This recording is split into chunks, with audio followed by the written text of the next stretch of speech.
Right, so boundary changes. We know the Tories have made them. We know that they've rigged them somewhat in their own favour, as polling experts estimate that for Labour to win a majority in the next general election, they need to be some 9% clear of the Tories on average in the polls. And although Starmer is still just about managing that, when he was not at all that long ago more than 20 points clear of the Tories, it's become rapidly obvious to more and more people, though not surprising to us, Starmer's biggest critics, and justifiably so in my opinion, that this has dwindled, built on anti-Tory sentiment rather than pro-Labour thinking, as it was. Now, recently, I covered the story of Suella Braverman having to fight to be selected for the new seat of Fareham and Waterlooville, as her Fareham constituency became merged with that of Meon Valley, the seat of her Tory colleague Flick Drummond. But how have Starmer's Labour approached the same problem? Frankly, in the most disgracefully Keith way possible. To see how Starmer are dealing with boundary changes amongst their own seats, we can take a look at Croydon in South London.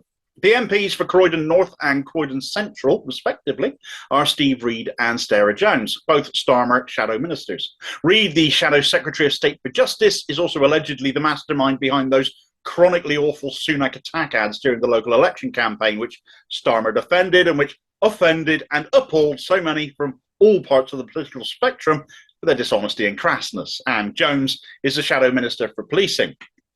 Now, boundary changes mean Steve Reid's constituency is no longer going to exist. So he has chosen and been permitted to, apparently, stand in the new constituency of Streatham and Norbury, which includes a bit of his current seat. He's issued a statement to his constituents along this line, saying, "I'm very sorry I can't continue to represent every part of Croydon North in future.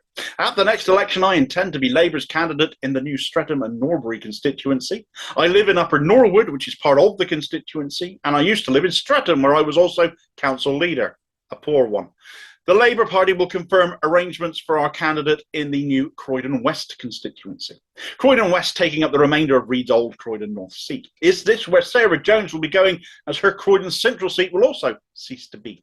Much of her seat is going to make up the new Croydon East constituency. But being rather marginal, as it has been engineered to be, she's deserting the area entirely in pursuit of a safer seat and is indeed opting to shift to Croydon West.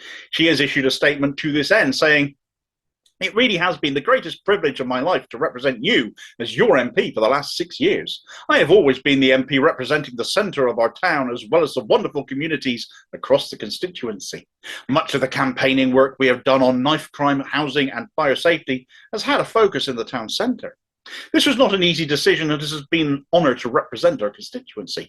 But the status quo is not an option.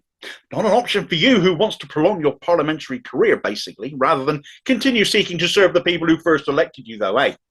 Unlike Reid, Jones wouldn't be resident in her new seat, making the move all the more cynical. It's all very nice, very amicable, though, isn't it? Just opting to move seats, shuffle along. But, what about other MPs affected by these changes and allow Reid and Jones to go where they like? Well, the boundary changes, unlike most areas of the country, are creating a new seat here, not taking one away. So Jones's move actually is dead easy. But Reid's has caused a little bit more ire because his new constituency, Streatham and Norbury, takes in not only part of his old seat, but also the seat of the current Streatham MP, Socialist Campaign Group MP, Ribeiro-Addie. She, like Reid and Jones, has also issued a note to her constituents, but the tone of hers is very different. Bell has said, "Our current Streatham constituency will no longer exist in the next election. It has effectively been split in two and divided between the new Lambeth Central and Streatham and Norbury constituencies. I've been made aware that papers have been sent out to the NEC to indicate which MPs will represent the new seats. I wanted you to hear it from me first that whilst in an ideal world I would love to continue representing our area in its entirety, it has been decided," particular emphasis put on that phrase, "it has been decided," because Bell put it in italics, "that I will stand as Labour's candidate for the new Lambeth Central seat." So in other words, the Labour NEC have been told who is to go where so they can ratify it. Who decided who was going where then? Well, Croydon does have a fixer, and it could be down to them, and they just also happen to be the General Secretary of the Labour Party these days, David Evans, Starmer's ever so loyal sidekick. Two white Starmerites in Reid and Jones get their pick of the seats, yet the black lefty gets told where she's going. That's the essence of Ribeiro-Addie's letter. Following the publication of the Ford report, where Martin Ford made it quite clear that anti-black racism and Islamophobia is not taken as seriously as anti-Semitism in the Labour Party. This seems to be yet another example of that anti-black racism getting put on show.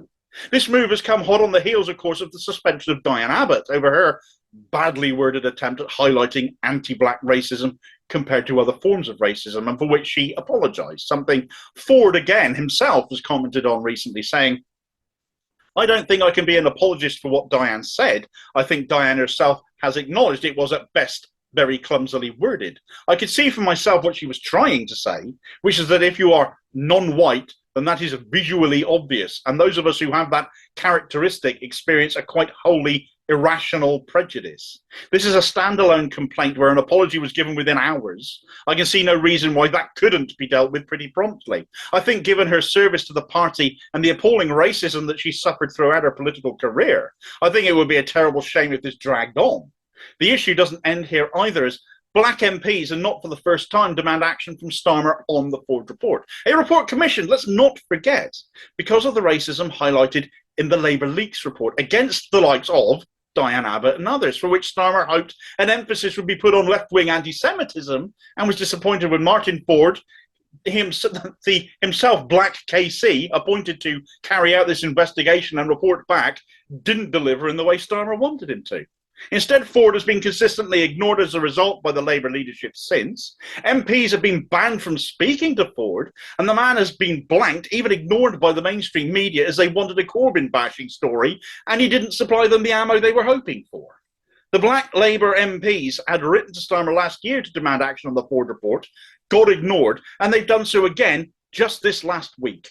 Seen by Channel 4 News, demanding an answer to the hierarchy of racism Ford identified. The Labour Files Al Jazeera documentaries, again highlighted because our own media won't do it, so foreign media does it for them, and get an answer from Starmer and Crow as to why anti-Semitism is treated as more important than all other forms of racism, because functionally a hierarchy of racism has got to be in it and of itself a racist endeavour, does it not? Why should any one form of racism be more important than another? But it is in Labour. We know how we got to that point. To bring down a lefty Labour leader, the right wing accidentally allowed to get elected, but that opened a Pandora's box they now can't close, and the failings on all other forms of racism get exposed in turn, and each and every time discrimination occurs, the questions get asked of the current Labour leadership. The Ford report spelt it out. Ignoring it makes things even worse, and that is what Team Keith have done. Steve Reid, not all that long ago, fell afoul of an anti-Semitic trope, and nothing was done about him. Diane Abbott said something meaning one thing, but coming across another, and quickly apologised for it, still resulted in her suspension. The racism accusations come out. White MPs getting preferential treatment over black MPs regarding boundary changes. Again, the accusations come out. Again, the Ford report gets cited, and again, as he always does, Starmer just ignores it.